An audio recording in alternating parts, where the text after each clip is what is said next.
Hello, everybody. Welcome to another episode of Where Work Meets Life. I'm Dr. Laura, and I'm so excited about today's episode on inspiring better humans, how today's young people can change the world. I'm here today with Hillary Rideout and Steve Brierley. I met these two humans when they were both human resources leaders. About 10, maybe even 15 years ago, our paths crossed, and they were doing leadership and talent and learning and development roles in organizations that I was consulting to, and I was really impressed by who they were as HR leaders, as human beings. So we kept in touch. And since their time in the HR world, they've moved on to do other things in their lives, including writing books about how to inspire better humans by focusing on our young people. And I think our young people are so important these days with the mental health crisis that's going on, with how COVID's impacted young people's development. I just think there's no better time than to focus on building better human beings from a young age. So their last book was called Being a Better Human Teenager, about how young people can make a real difference in the world and inspiring stories about these young people. And their new book, which we'll be talking about today, and I'm holding up for those of you on YouTube, is called Inspiring Better Humans. And I was asked and honored to write a foreword for this book through my lens as a career psychologist running Canada Career Counseling for 15 years, and also an advocate for raising resilient youth through the performing arts through my role on the board of the Youth Singers of Calgary. So I wrote the foreword, and I'm just so honored to be here. There's so much to say about these two wonderful people. Hillary is now a creative writer, a designer, a publisher, and a website builder. And before that, she was 20 years in learning and development. So she's done a career pivot into the creative side of her spirit, which I think is amazing. She lives near Calgary. She does a lot of work in the community with rescue dogs, and I just think she's such a fascinating person. Steve, he has progressed in the corporate world for a long time. He went on to get his Master of Arts in Leadership. He's a certified coach, but he also is a teacher, and he's instructed a lot through SATE and executive education, teaching leadership to a whole range of industries. And on the side of all that, he seeks adventure on his motorcycle on the slopes and on the mountains. So those are just a few nuggets about these amazing humans for you. And I'm going to pass on the mic first to Hillary and ask you, Hillary, to tell us about yourself and what was your why behind writing Inspiring Better Humans?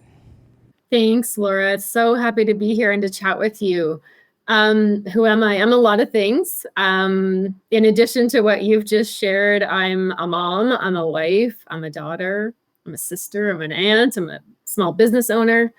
I became an author a couple of years ago and a publisher, as you mentioned, and I really love to tell stories, and that's what I find myself doing now, especially stories of other people, because I believe in the power that sharing can have on the people who hear those stories, whether it's learning or inspiration or motivation. And so this book, as you mentioned, is a follow-up to our first book on being a better human teenager. And we wrote this one because we continually heard from people who read the teenager book that this is great. These teens are exceptional, but how do I get my own kids to believe in themselves and to do things to make the world better? Interesting. That is just so fascinating how you saw a need and a gap, and it led you to this other book, which is now newly out in the world and super well done, by the way. So let's hear from you, Steve. What was your why behind this book? Very similar to what Hillary was mentioning, it was a follow-up. And, for me, it was curiosity. And I was really curious to see how these teenagers we profiled in the teenager book, why they did what they did. And we started to look back and look at the parents and try to understand, are the parents doing something that enables these teenagers to just be exceptional? And telling their stories and listening to their stories, it was very motivating for me. And as a parent, my son is 25 now, but of course was a teenager. And I look back and I started to wonder what could I have done differently, or how did it go for him? I'm going to say that the book was just a natural progression to say, okay, what are these parents doing? What's the secret sauce, let's say, or what's this magic thing that parents are doing? I love that word, magic thing that parents are doing. And I'm so curious to learn more as the mom of a 19-year-old, a 16-year-old, and a 14-year-old. And some days I think I'm not doing too bad. And other days I think, wow, I'm probably missing some of the magic that I should be focusing on. So when you speak about the magic, I'm just going to ask you that, Steve, just to add, how do you define that magic that happens? As we started to look into the stories and talk to some of the parents who realized that the magic was the parents were spending time with their kids. And it wasn't about money. It wasn't about social position. It wasn't about where they lived or what school they went to. It was really about the parents just spending time with their kids, good quality time. That message resonated over and over again with all of our parents. So when I say magic, and it's like magic in front of you, then and really something that I think every parent can do. It was very inspiring as well to to read that and then come to that conclusion. Ah, that's just great. Wonderful. It's profound, but it's also simple, right? It's that time, and we often focus on money and the most fancy private school, or overbooking our kids into a million activities, which I've been guilty of for sure. But it's that quality time that matters, is what I'm hearing. To add on to that, it's what you do with that time as well, and listening to your kids and asking them questions about things that they care about in the world, um, to try to help them start to believe that they have something to offer. And for those adults as well, to help open the doors for those kids to step into whatever sort of whatever route they want to take, whatever sort of group within the world they want to help. It's these kids rely on adults to help them open the doors, make introductions, give them ideas, help them brainstorm how they can start making a positive impact on the world.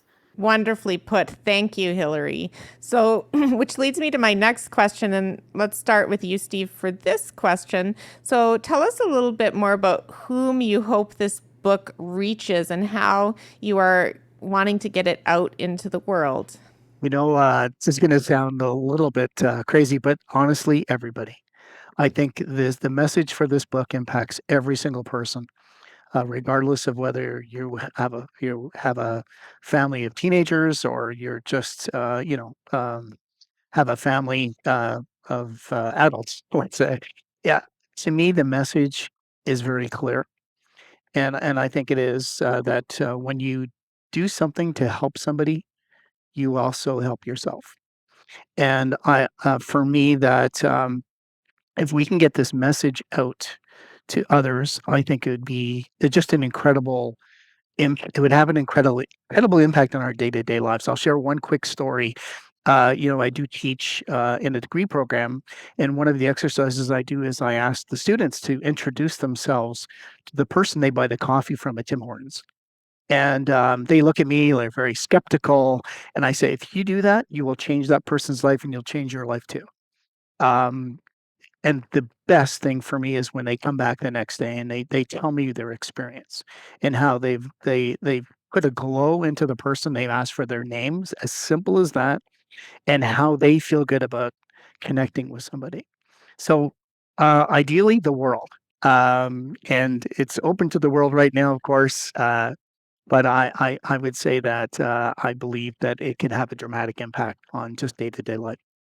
That's just so beautiful. I've always believed in speaking, having curiosity and conversation with anyone that you meet. And I rode up the elevator with this gentleman today, and he was saying, "Oh, are you the psychologist that runs the practice up there?" And I didn't know who he was. I thought, is he a business owner? Is he a person in our condo building? Because my offices are in a condo building. And no, he said, we clean your offices every week. And I said, that's awesome. Thank you so much. And I got to know his name, Ricardo, and we had a good conversation for those few seconds. And I think it just, really started both of our days on a good foot. So thank you for that example. I think far too often we just ignore people around us, don't we? We absolutely do. We put the blinders on, and it's really about taking the blinders off and just looking around and seeing how you can help.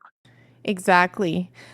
So the Better Human Group. So you've formed this Better Human Group, which is a fantastic name, by the way. So I'm going to ask Hillary a little bit about this Better Human Group and what this is all about in the world.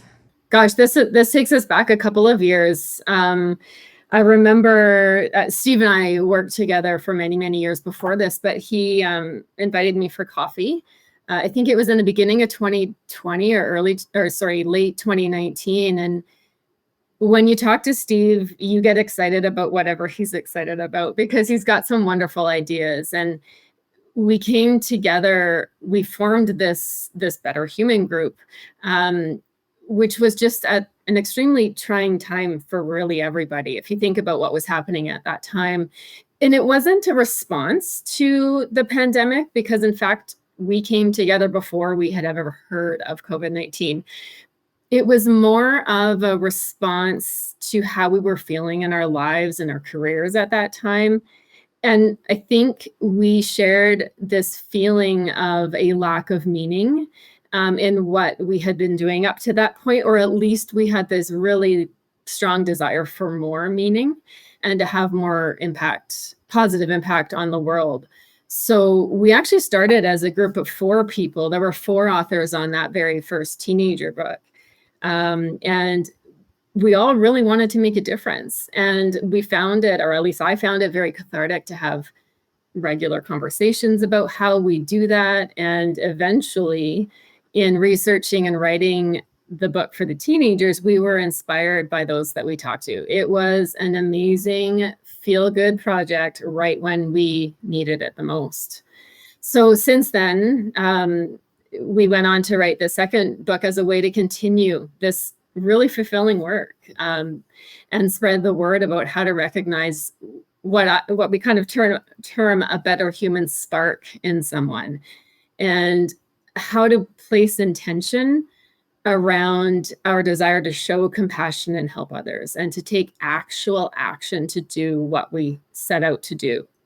Anybody can have wonderful intentions and be incredibly compassionate and caring for others, but it's until we do something with that and put our intentions to actions, they are just intentions. And intentions and ideas, well, at least in my humble opinion, are the easier part. It's the execution where we get into trouble. And it seems like you two are great at ideas and great at execution. So that's amazing. And to have the project of the Better Human Teenager through the pandemic, I mean, what a gift that must have been to be able to be focusing on something in the troubled state of humanity at that time.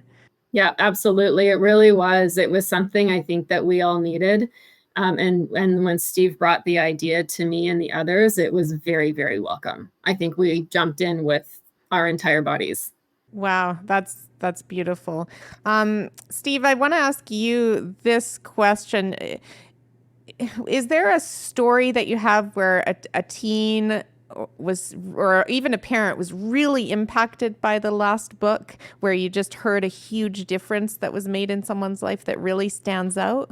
Yeah, there is. And of the 22 stories in the teen book, every single one I really felt. It was emotional, actually. Um, some incredible stories, but the one that stands out, I should mention, her name is Olivia, and she had contracted Lyme disease and at the age of 15, was having some serious physical issues around getting Lyme disease. But instead of retracting, she decided to create a foundation. So she's 15, And she created a foundation in order to raise money for other kids who have Lyme disease. And to hear her speak, uh, I never met her face to face. She lives in the US. It was just inspiring, a 15-year-old.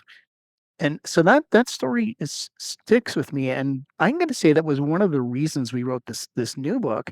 I wanted to talk to her mother, because her mother was directly involved in Olivia's, issues, and her mom was just so inspiring to talk to. Her mom, as Hillary had mentioned earlier, opened some doors, got out of the way, and now Olivia has just finished her first book at 17 years of age. So absolutely inspiring for me to to repeat the story. I repeat it and I get emotional. And I'd love to just add to that too. Olivia's mother, her name is Holiday, which is about my most favorite name I've ever heard. We interviewed her for the second book. So you'll see Olivia's story told from her standpoint at the age of, I think she was 16 at the time, in the teenager book. And then we do talk to her mother in the Inspiring Better Humans book. Fabulous. Wow. And what is Olivia's book called? Because we'll put it in the show notes and share it. It is called But She Looks Fine. Her name is Olivia Goudreau. And yes, I will share that information with you. And she and her mother run the Live Lyme Foundation in the States, which, as Steve says, helps to raise money and awareness, but money specifically for families who can't otherwise afford the medication to treat Lyme disease, as well as research into treatment, et cetera. That's great. So have you heard or do you have stories of teens who have been impacted by the book, who said, I read the book, or, I got the book and it inspired me to do more? Do you have a story like that, either of you? We did end up actually providing the book to a middle school in the Calgary area. And it was actually put into the grade 8 health curriculum for a year. And that book, at the back of the book, it actually includes a journal. So this is where the action part comes in. This is where put your intent into action comes in. And so at the back of the book, there are several pages where somebody can, it prompts you to think through, what is your intention? What do you care about? What kind of impact do you want to have? And now what are you going to do about it? So the kids in that grade 8 class were actually tasked with reading the stories in the book and then creating some plans around what they would do in their community or for whatever group, whether it be human or animal or whatnot, what would they actually take action to do to create that positive impact that they want to have. So I don't have a specific story of a student doing that. But in speaking with the principal of the school, it was again, one of those, it was like a feel-good project for the kids and the teachers who were leading that exercise with respect to reading the stories, hearing about the different scenarios or examples of this kind of better human idea, and how other kids were not shying away from the fact that they were a kid, they were only one person. These kids truly felt like they could have an impact on the world, and they did. And that was very motivating to the kids in the class who were reading the stories and then actually creating their own plan to do something similar. And it wasn't necessary. These stories were not all a story like Olivia's. It wasn't like every 22 teenagers were creating foundations and changing the world in such a huge scale. Several of the stories were about kids who were better humans on a daily basis. So they were the ones who, if they saw a kid at school who was new to the school, didn't have friends, didn't know anybody, didn't understand the culture of the school that they had just come into, these were the kids who would walk up to that other student and say hi and introduce and invite them into their friend group and things like that. So we really saw these kids as running the gamut. There was a big range of what they were doing. And our intent in sharing those stories were to to share with the reader, with the teenagers who were reading the book, that it doesn't have to be a giant initiative. It can be something that you do in very small moments every day.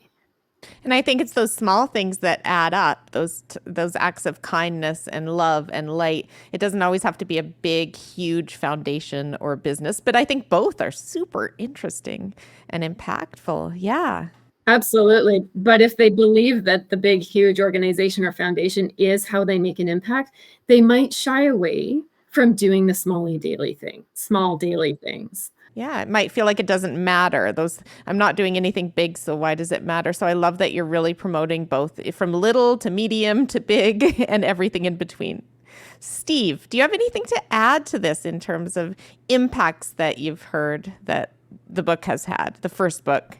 Just two things. As Hillary mentioned, we were very purposeful in having like a guide in the back, or a place where people could take action. And it was really originally meant for parents and teens to get together and create a plan. It was a 30-day plan. But the overarching message I also got from this was all of these kids had a sense of purpose. And so their purpose, and it varied from person to person, but that drove the action. And talking to friends who bought the books for the book for their kids, let's say, I think it changed the way they communicated. They sat down, they spent some time, they spoke about how they could impact others, and yeah, I know of one story, for example, where the teenager became a member of the Calgary Food Bank and started to volunteer.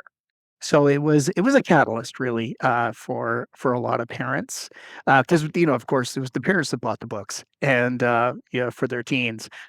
But that sense of purpose seemed to be drawn out, or it was a chance for the parent to talk to their kids about having a sense of purpose, as it relates to giving back. So, the sense of purpose that is important in every teenager is also important in every adult. And I see a lot of adults struggling at Canada Career Counseling with their sense of purpose. And just like you two mentioned, that you went through the struggle in 2019 when you came together on the Better Humans projects. But I'd say Inspiring Better Humans is a book that a lot of adults who are seeking greater meaning and purpose should read, because I think giving back to young people is a huge way to build meaning and purpose in your lives. Have you been hearing that? I'll ask you, Steve, and the people who have been reading this book so far. The response has been fantastic, and from people that I know, or people I don't know, who have bought the book and sent comments, that they found it very inspiring just to read the stories, and it for them to read and hear what people are doing, or is inspiring them to maybe think about it in a different sense, and to be purposeful when it comes to identifying your purpose. And I think that for me, when the book came out about a month ago, it was, you never know, you release a book and then it might go on deaf ears, but um, the comments have been fantastic, and when people have shared how this is maybe going to help them think a little bit more about how they can contribute to the world. Fantastic. Now, I want to turn the tide here to talk about the mental health crisis that many young people today are facing in society in general. I'd say many people are struggling with mental health. So, what do you think is contributing to this for our young people? And what's one way society needs to address this challenge? I'll ask you first, Hillary, then Steve. I tend to wonder if the challenges that we all have with our mental health come from an acute focus on ourselves. What's going on in our lives at every moment, how we're feeling at every moment, at the exclusion of the bigger picture, at the exclusion of other people in the world. And so we heard a lot from teens about how doing compassionate, caring work in their community, as well as in their own schools, or even just within their circle of peers, filled their souls. It quite literally built mental health. We touched on this a little bit in our current book too, where we we include some insights that Steve and I had from talking with people in our interviews. And we actually offered a suggestion that perhaps being a better human is the antidote to life struggles. And what we meant by that is that when we are stressed, when we're tired, when we're feeling overwhelmed, often the first thing we let go of is our compassion for other people. Our patience runs out, and our better human behaviors fall to the wayside in favor of turning inward to focus on what is causing us grief, as if it's the only thing that matters in the world. And the irony of that is that reaching out to other human beings with kindness can be the very antidote to managing our challenges because of how it makes us feel. And I also think, and this has a slightly different nuance from what I just said, but I think there is also something powerful about feeling like we have a part to play in the world. When we feel like we have no influence, or that we have no control, or that what we do doesn't make a difference, we feel like we don't matter. So why bother? But when people can start to realize that they do, in fact, have the power within themselves to make a positive impact, I believe that our mental health can improve. I couldn't agree more. That was beautifully put. Steve, do you have anything that you would add to that? The one thing I guess I've observed is I really believe if you help someone, you help yourself. And so I've seen this play out so many times. I mean, it plays out for me. Yeah, and it's an immediate reaction. If I carry someone's bags to their car or hold the door, even if I just simply smile, that makes a difference. And as it relates to mental health, I think it does help to focus on somebody else, focus on helping somebody else, realize that bring up that sense of gratitude, and you will immediately feel that impact. And the more you do it, the easier it gets to do, and the better it feels every single time. So I know I do that. If I'm having a bad day, and I help somebody, all of a sudden my day becomes pretty good. So I do try to focus on that myself.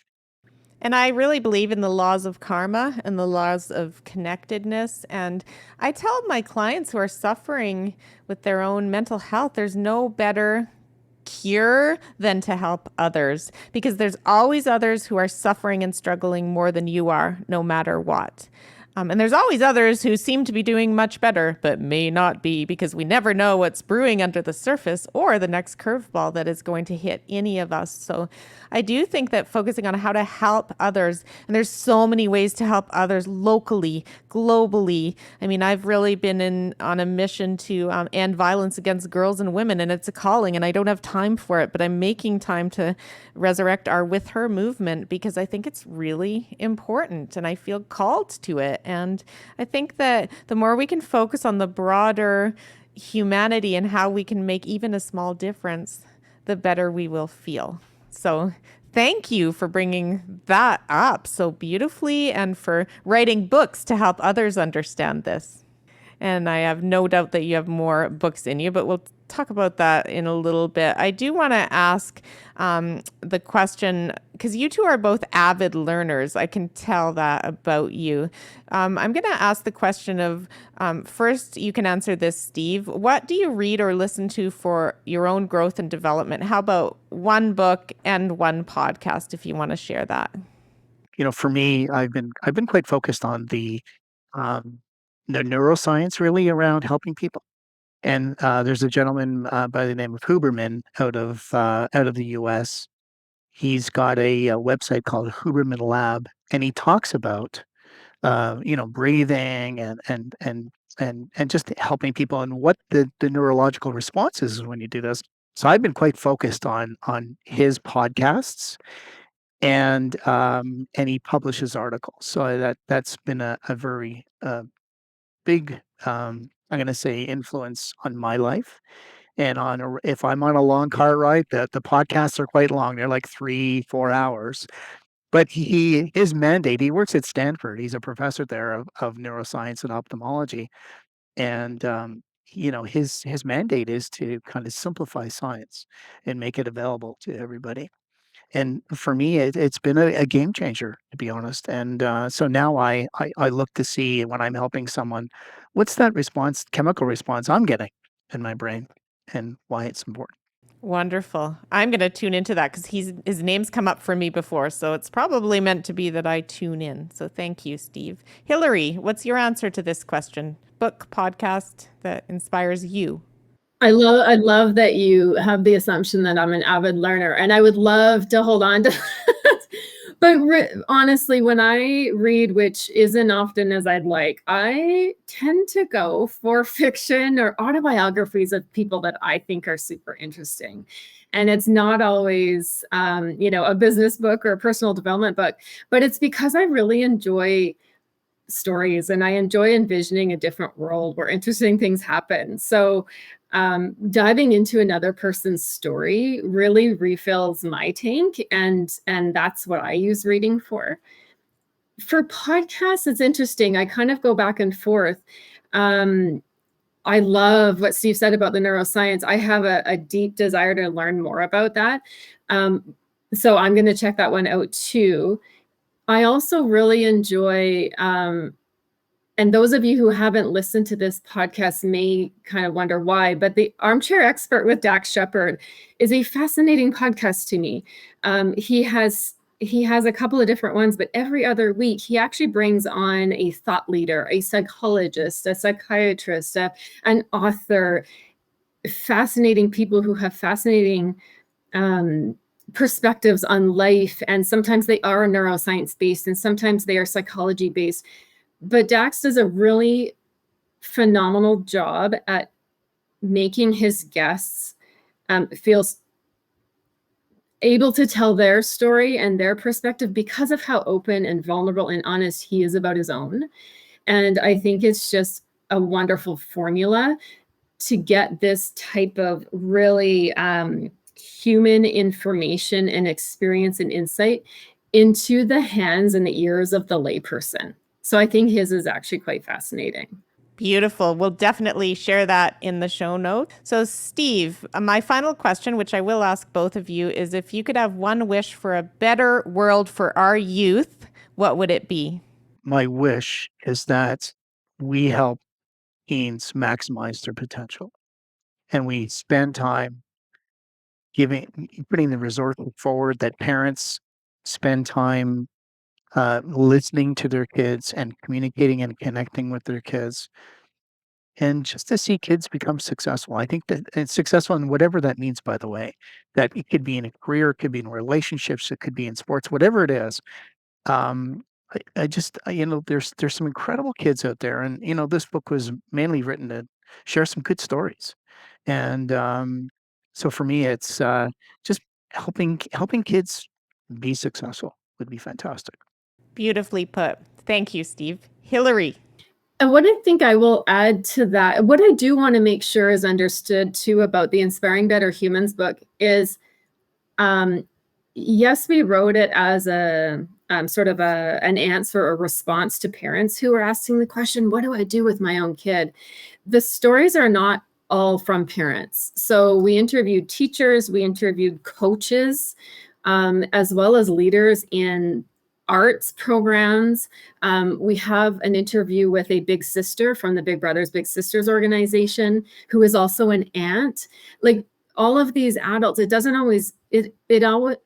always the parent who has an opportunity to bring out the spark that they might see in a young person. And so I wanted to make that really clear because not every kid has the best relationship with their parent. And these other people, other adults who play roles in kids' lives have an incredible opportunity if they themselves put intention behind what they are doing. The teachers and coaches and leaders that we talk to are incredible. So I just wanted to make sure that that was really clear. But my wish for young people, and I have two of my own. I have a 14 and a 16-year-old.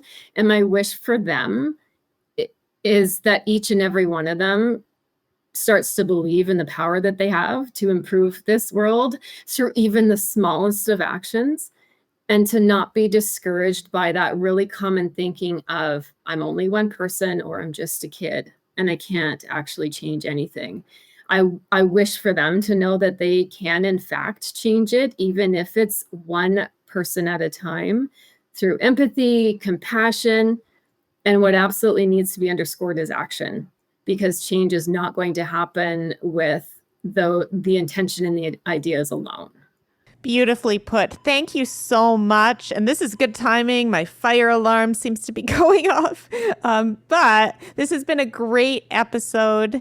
I've learned so much from both of you. I think that teens get a bad reputation sometimes, but I think they are little humans like we all once were, and they have the ability to make this troubled but beautiful world an even better one. So thank you, Steve. Thank you, Hillary. Thank you for writing Inspiring Better Humans and your other book. And I hope that you write more books and continue to do the better human work that this world needs. Thank you. Thanks for having us. Thank you. It was lovely to chat with you. My pleasure, and I can't wait for as many people to get their hands on this book as possible. So we'll put it, of course, in the show notes, in my monthly e-newsletter, etc., and in our social media channels. So please share if you find this episode inspiring, and help inspire other parents, other members of the community, and teenagers. Stay well, everyone. Thank you for tuning into this episode of Where Work Meets Life. If you found this content valuable, please rate and review the episode and share with others who may benefit. Visit me on my website at drlaura.live and sign up for my monthly e-newsletter full of tips and resources. I'm also a passionate keynote speaker and would be delighted to speak with you on your speaking needs. Stay well.